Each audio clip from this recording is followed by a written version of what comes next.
Right now, somewhere in America, a backyard tomato grower is standing over a wilted plant trying to decide what went wrong and making the wrong call.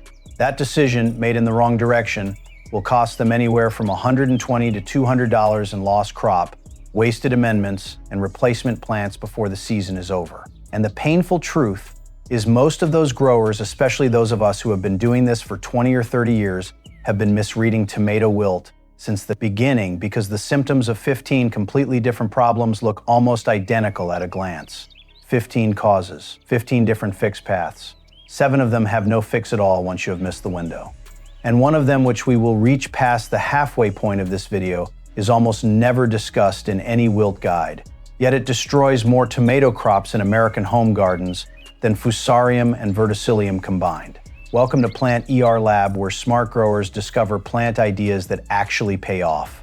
Today we are breaking down tomato wilt from every angle: 15 causes, 15 diagnostic paths, 15 fix decisions. And past the halfway mark, we will reveal the one wilt cause that responsible growers in the South and Southwest have been warned about for a decade, yet it almost never appears in a standard wilt guide. If you are not yet subscribed, do that now. This channel releases research-grounded plant knowledge every single week built for growers who want real answers. Before we begin, a note on zones, because this changes everything depending on where you are growing. USDA zones are the reference system throughout this video. For Canadian viewers, the hardiness zones map almost identically to USDA. Use them directly. For UK viewers, RHSH4 equals roughly USDA zone 6, H5 equals zone 7, and H6 equals zone 8. For viewers in Victoria, ACT, Canterbury, and Otago in Australia and New Zealand, you are working in USDA zone 7 to 9 equivalents. One rule applies everywhere. Container roots are more vulnerable than in-ground roots. Always factor one extra zone of stress when diagnosing wilt in pots. Now here is what separates this guide from every other wilt guide online. The common advice: check the soil, check for pests, look at the leaves, is not wrong. It is simply incomplete. The real diagnostic system starts before you touch the plant. It starts by understanding that tomato wilt is not one problem with one solution. It is 15 separate problems organized by mechanism: vascular, environmental, biological, and nutritional, and the fix for each one is categorically different. This video was built for growers who are done guessing. Drop your USDA zone or your country in the comments right now, because zone completely changes which of these 15 causes is most likely in your garden. Because 1 and cause 2 sit at opposite ends of the water spectrum, yet they produce nearly identical visual symptoms, and that is exactly why they destroy so many seasons. Underwatering wilt in a beefsteak tomato hits hard and fast. In USDA zones 6 through 8, which covers American gardeners from the Midwest through the Mid-Atlantic, and equivalent growers across Ontario and the UK Midlands, soil dryness during a heat spike can collapse a healthy plant within 6 hours. The diagnostic is simple. Push your finger 2 inches into the soil. Dry, light, and pulling away from the container wall means underwatering. Fix it immediately with a deep soak, not a surface rinse, and in most cases, full turgidity returns within 24 hours. By day 3, the plant shows no lasting damage. That fast turnaround costs you nothing. But if you misread that underwatering wilt as something more serious and pull the plant, you have just lost a $14 to $22 transplant, plus the productive weeks that plant already established. Now, the overwatering wilt is the darker mirror of this. In USDA zones 5 and 6, the Northeast, Upper Midwest, and equivalent regions in British Columbia and Scotland, heavy clay soils and cool wet springs trap moisture around roots until oxygen is starved out entirely. This wilt looks identical to underwatering from the top. The leaves droop, the stems lose rigidity, and the plant looks like it needs water. But the soil is already saturated, and pushing more water and accelerates the decline. The diagnostic here is the squeeze test. Take a handful of soil and compress it. If it holds its shape like clay and releases water when squeezed, you have anaerobic root conditions. The fix is a combination of reducing watering immediately, improving drainage with perlite mixed in at a ratio of 1 part perlite to 3 parts soil, and elevating the container if needed. Recovery in well-draining amended soil typically takes 7 to 14 days. The hidden gem here, the detail most guides miss, is that overwatering wilt in Roma tomatoes grown in 5-gallon containers on American patios is dramatically worsened by glazed ceramic pots with single drainage holes which retain 40% more moisture than standard nursery containers. Switching pot type alone prevents this wilt entirely in the following season. For growers in the South and Gulf Coast zones, 8 through 10 underwatering wilt is the dominant risk, while overwatering is rare unless the growing season follows an unusual wet spring. That zone difference changes your diagnostic priority from the first day of the season. The next two causes are not environmental at all, and that is where the real cost begins. Causes 3 and 4 are where growers stop losing plants one at a time and start losing entire beds. Fusarium oxysporum F species. Lycopersicii is the dominant vascular wilt pathogen in American tomato gardens from USDA Zone 8 through 10 the South, Southeast, and Gulf Coast. With equivalent pressure across Queensland and Australia and comparable warm temperate regions in South Africa. The diagnostic is the stem cross-section test. Take a razor blade and cut horizontally through the main stem 2 inches above the soil line. If you see a brown or tan ring inside the green outer tissue, that is Fusarium. There is no chemical treatment. There is no recovery. The pathogen is living in the vascular tissue and the plant cannot move water or nutrients past the blockage. Every day you leave it in the soil increases the fungal load in that bed. Remove the entire plant, roots included, seal it in a bag, and do not compost it.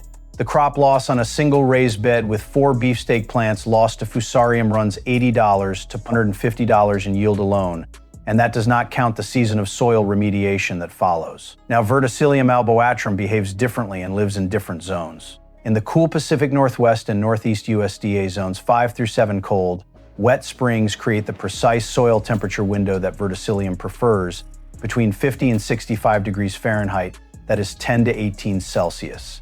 The distinctive visual signature of Verticillium is one-sided yellowing.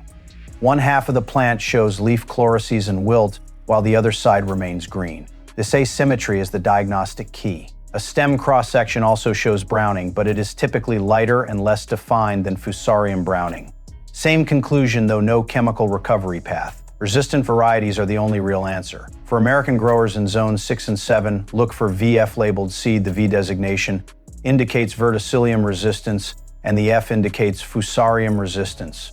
A cherry tomato with both designations costs you nothing extra at the nursery and prevents the $80 to $150 loss entirely. That is the smartest $4 decision in tomato growing. What is coming next is subtler, and that subtlety is exactly why it destroys crops in silence. Most wilt guides stop at watering and fungal disease. What they consistently miss is the third most common cause of tomato wilt in American home gardens: root oxygen failure from compacted soil. This is not the same as overwatering. The soil can be properly moist and the plant can still wilt because the root zone has been physically compressed to the point where new root growth is impossible, and gas exchange has shut down. In USDA zones 5 through 8, which covers the majority of American tomato gardens from the Midwest through the Mid-Atlantic and Northeast, and equivalent regions in Ontario, the UK Midlands, and southern Australia, clay-heavy native soils compact over multiple growing seasons as foot traffic, rain compaction, and organic matter breakdown reduce pore space year after year. The root pull test is your diagnostic. Gently grip the stem at soil level and apply slow upward pressure.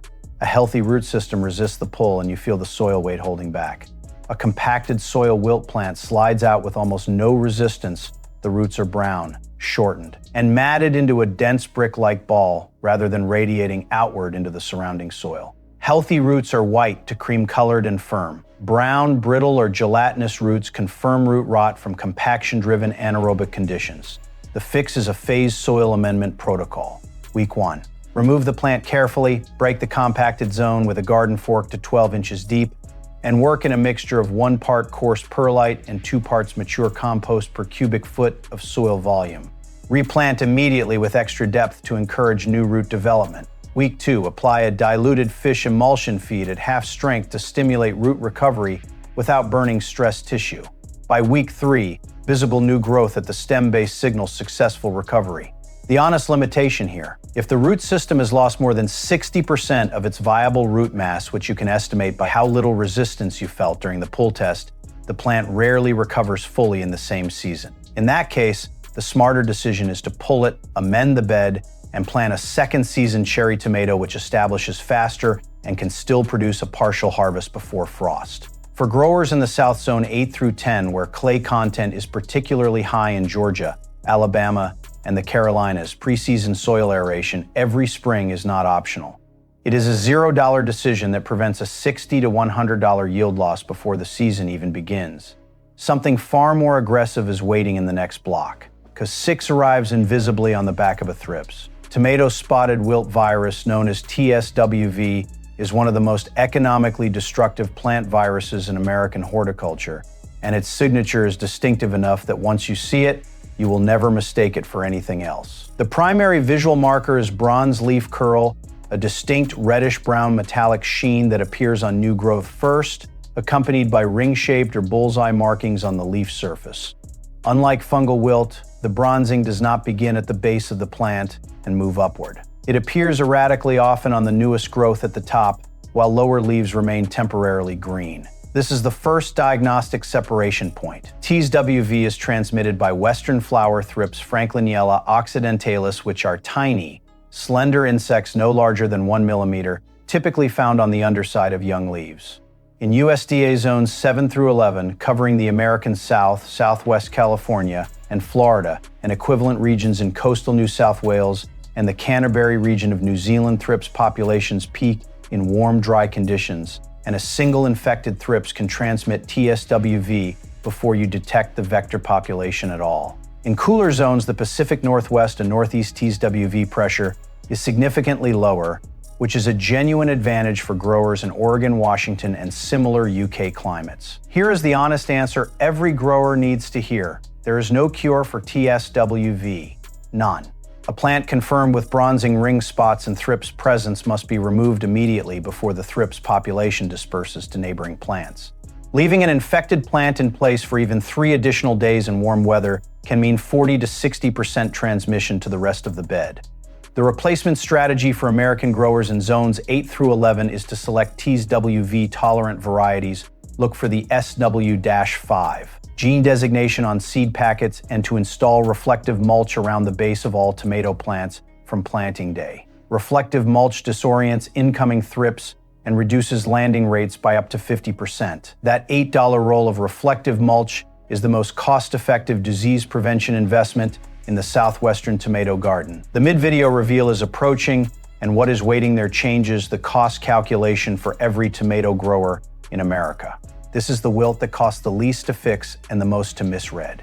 In USDA zones 9 through 11 covering the American Southwest, Southern California, Arizona, Texas, and Florida, and equivalent zones across inland Queensland and South Australia, tomato plants routinely collapse under midday sun when air temperatures exceed 95 degrees Fahrenheit to 35 Celsius. This is not a disease. It is not a watering failure. It is transpiration outpacing root water uptake under extreme heat load, and it is a survival response the plant is designed to execute.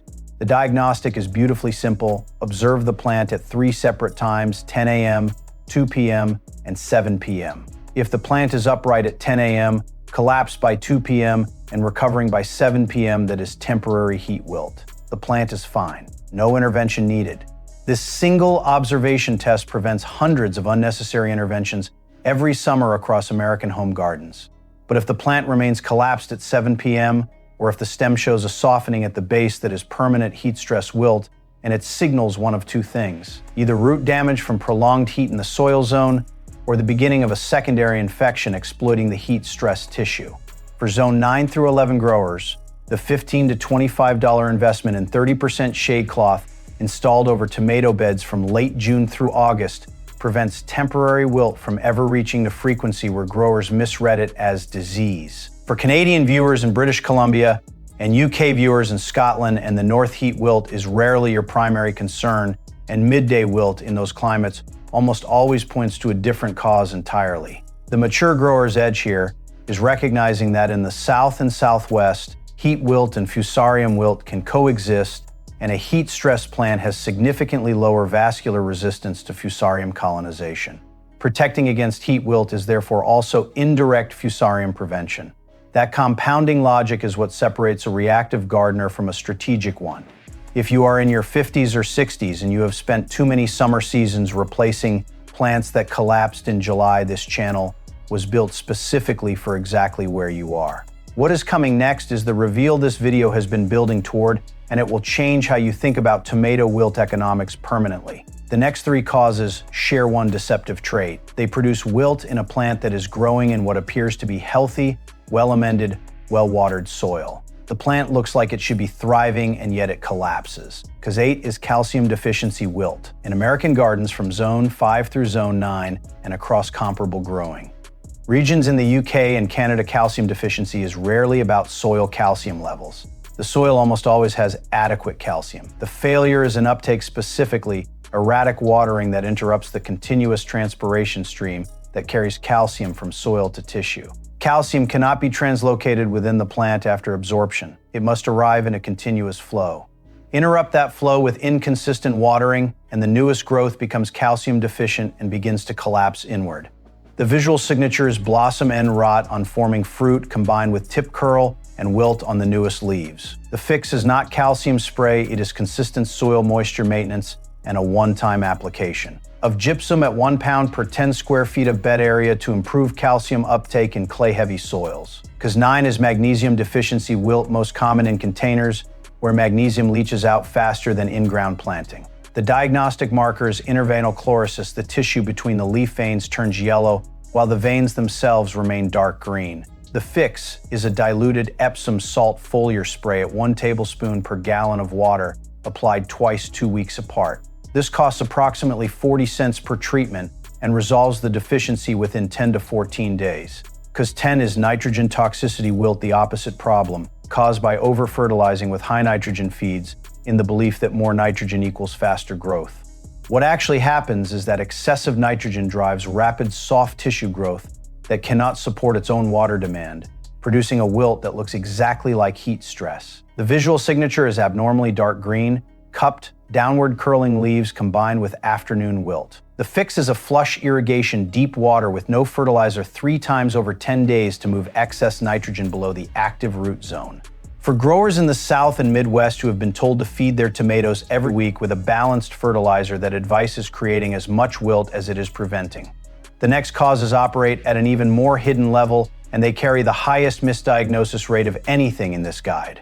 2 causes that never appear on standard wilt checklists are responsible for more unnecessary plant replacements in American home gardens than growers realize: wind damage wilt and transplant shock wilt. Cause 11 is wind damage wilt. Sustained winds above 20 miles per hour create microscopic stem fissures in tomato plants, particularly in tall, indeterminate beefsteak varieties grown in the wind-exposed gardens common in the Midwest, Great Plains, and coastal regions of the Pacific Northwest. These microcracks do not split the plant visibly. They compromise the vascular pathway just enough that water uptake drops below the threshold needed to maintain leaf turgidity. The plant wilts, especially on the windward side, with no visible stem breakage, no soil problems, and no pest pressure. The diagnostic: run your hand firmly but carefully up the main stem. If you feel a subtle soft spot or hear a faint internal crackle, a microcrack is present. The fix is immediate staking and binding, the addition of a windbreak, even a temporary burlap or mesh screen upwind of the plant, and reducing watering frequency for 72 hours while the stem tissue stabilizes. Full recovery in 5 to 7 days. In USDA zones 6 through 7 across the Midwest. This is a spring wilt cause that peaks in April and May, when transplants are young and wind speeds are highest before leaf canopy buffers the stem. For equivalent UK and Canadian viewers in exposed coastal locations, this is your most underestimated early season risk. Cause 12 is transplant shock wilt, the most frequently misdiagnosed cause in the entire list, and the most expensive to misread. Every year, American growers pull healthy transplanted tomato seedlings that are wilting from shock and replace them with fresh transplants, which then also wilt from shock. This cycle costs $14 to $28 per replacement and is entirely avoidable. Transplant shock wilt occurs when a seedling moved from a warm greenhouse or indoor environment directly into a cool outdoor garden bed loses 30 to 50% of its root moisture regulation capacity in the first 48 hours. The wilt is real. The plant is struggling, but it is not dying. The diagnostic: if the wilt appeared within the first 5 days of outdoor transplant and there is no soil moisture issue, no discoloration, and no pest presence, it is transplant shock. The fix is shade for 5 to 7 days, consistent light watering, and patience. By day 7 to day 10, the plant firms up and resumes active growth, hardening off transitioning seedlings from indoor to outdoor over 7 to 10 days by increasing sun and wind exposure, incrementally eliminates transplant shock wilt entirely. This is a $0 process that saves every replacement cost. The last 3 causes in this guide are the rarest and the most dangerous to mishandle. Cause 13 is bacterial wilt Ralstonia solanacearum, and it is the fastest acting wilt in this entire list. A healthy tomato plant can go from completely normal at 6 a.m. to completely collapsed by noon, with no visible warning. The diagnostic is the Ooze test. Cut the stem, place the cut section in a clear glass of water, and look for a white milky thread of bacterial ooze streaming from the cut end into the water. If you see that thread, the plant has bacterial wilt and must be removed immediately. This pathogen is most devastating in USDA zones 8 through 10 in the American South and Southeast, and in equivalent tropical adjacent climates across Queensland and subtropical New Zealand. There is no soil treatment that eliminates it. Crop rotation of minimum 4 years away from tomatoes, peppers, and eggplant in the affected bed is the only management path. Cause 14 is root knot nematode wilt myeloidogene species, where microscopic soil-dwelling roundworms colonize root tissue and form visible galls on the root system that block water and nutrient uptake. The diagnostic is a root inspection. Gently remove the plant and examine the roots. If you see grape-like swellings along the root length, those are nematode galls. Healthy roots are smooth. Galled roots indicate a nematode population that will persist in the soil and affect every future tomato planting in that bed without intervention. Soil solarization covering moist soil with clear plastic for 4 to 6 weeks in peak summer raises soil temperatures high enough to kill nematode populations in the top 12 inches. Cause 15 is crown rot sclerotinia or phytophthora at the soil line, which presents as a brown to black water-soaked lesion right at the stem base where it meets the soil. The tissue collapses inward and the plant wilts catastrophically. Planting depth and drainage are the 2 prevention variables. Never bury the stem below the natural crown, and never allow mulch to press against the stem. Now, the jaw-drop moment this video has been promising since the beginning. Since the beginning of this video, we promised you a reveal that almost never appears in a standard wilt guide, and here it is. The most financially damaging cause of tomato wilt in American home gardens is not Fusarium. It is not bacterial wilt. It is diagnostic cascade failure, the chain reaction that begins when one wilt cause is misidentified, and triggers a series of wrong interventions that compound the original problem until the entire bed fails. Here is what that looks like in real dollar terms on a 4-plant beefsteak raised bed. In USDA Zone 7 equivalent to Ontario Zone 6 and UKH 5 in cost and yield structure. A grower misidentifies Fusarium wilt as overwatering on day 1. They reduce water. By day 5, the plant has both Fusarium and water stress. They replace the plant on day 7, $18. The replacement goes into the same Fusarium-contaminated soil and begins wilting within 2 weeks. They amend the soil with a general-purpose fertilizer that does not address the pathogen load, $22. By mid-season, all 4 plants in the bed are either infected or stressed. Total season loss including yield, amendments, replacements, and time, $120 to $200 per bed. Let that number sit for a moment because it changes the entire calculation. The grower who spends $4 on resistant VF labeled seed, $8 on reflective mulch, and 10 minutes on a stem cross-section test at the first sign of wilt prevents that entire $200 loss before it begins. The best plant decision you will ever make is the one that removes a bad decision you have been repeating for years.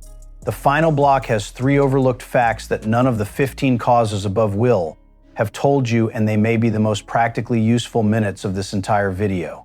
We are not ending here. 3 overlooked facts that no standard wilt guide includes and every experienced tomato grower needs to know. Overlooked fact 1, wilting patterns change based on time of day, and most growers only observe their plants at one time of day. A plant that wilts at 2 p.m. and recovers by 6 p.m. is executing a heat survival response.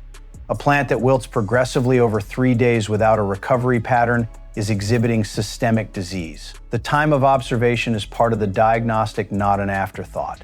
Overlooked fact 2, soil temperature matters as much as air temperature for wilt diagnosis, and most growers never measure it. Fusarium wilt accelerates dramatically when soil temperatures exceed 80 degrees Fahrenheit to 27 Celsius, which happens routinely in dark-colored containers and in raised beds with southern sun exposure during American summer. A $12 soil thermometer used once a week during peak season gives you data that no visual inspection can. Overlooked fact 3. The same tomato variety can exhibit completely different wilt vulnerability in different growing formats. A beefsteak tomato in a 5-gallon container wilts from heat and water stress at roughly 3 times the rate of the same variety grown in-ground in the same garden. Container walls conduct heat, root zones are compressed, and moisture loss accelerates. If you have been struggling with container tomato wilt for multiple seasons and cannot find the cause, the format itself is working against you, not just the conditions. Now, the honest, best fit recommendation. If you have never grown tomatoes before, or if you are coming back to gardening after a long break, start with a disease-resistant cherry tomato variety like Juliet or Super Sweet 100, with both V and F resistance designations. Plant it in-ground rather than in a container in a location that receives morning sun and afternoon shade in zones 7 through 11 or full sun in zones 5 and 6. Keep watering consistently deeply every 3 to 4 days in dry weather rather than shallowly every day. That single consistency change prevents causes 1, 2, and 8 simultaneously. If you have been growing tomatoes for years and wilt still costs you plants every season, add the stem cross-section test to your diagnostic toolkit immediately. That one test separates vascular fungal disease from every other cause on this list in under 60 seconds. Combined with resistant varieties, it eliminates your highest cost wilt risks before they establish. A smart garden is not about what grows the fastest, it is about what keeps giving the longest. Every season you diagnose correctly is a season you spend harvesting instead of replacing. If this video gave you one diagnostic you did not have before today, like this video right now, it takes 1 second and it puts the next video directly in front of another grower who needs it. Drop your USDA zone or your country in the comments. I want to know where you are growing and which of these 15 causes has been the hardest one in your garden. Think of one person in your life who is still losing tomato plants to a wilt they cannot identify. Send them this video right now because they are probably only one diagnostic test away from saving their entire season. You just received zone-accurate, dollar-grounded, research-based tomato wilt information that most channels never put in one place. That is what every PlantERLab video delivers. Subscribe now and turn on the bell. The next one is already coming.